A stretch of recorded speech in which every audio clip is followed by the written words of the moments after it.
So in this video, you'll learn how to pair your Sony WH-CH720N headphones with an Android phone.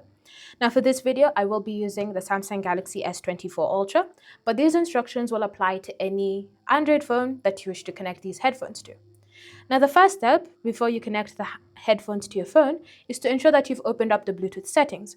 So go ahead and navigate to the Bluetooth settings on your Android phone. And then once you've opened up Bluetooth, it's now time to put them in pairing mode. So the first step is to just locate the power button on the left ear cup, and you're going to long press on this button until the indicator light starts blinking next to this Bluetooth symbol. So here you have it, the Bluetooth symbol with its indicator light.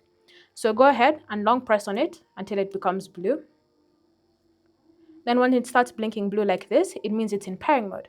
So your Android phone should automatically detect the headphones, but if they don't, then what you're going to do is just select scan and wait for them to be detected in the list of available devices. Once they've been detected, and you can even see the device name, WH-CH720N, you're going to just tap on them to establish the connection, and then confirm that you wish to pair. From here, you'll now be able to use the headphones to listen to any audio that's currently coming out of your Android phone. Thanks for watching. If you have any questions or comments, leave them down below and we'll get back to you.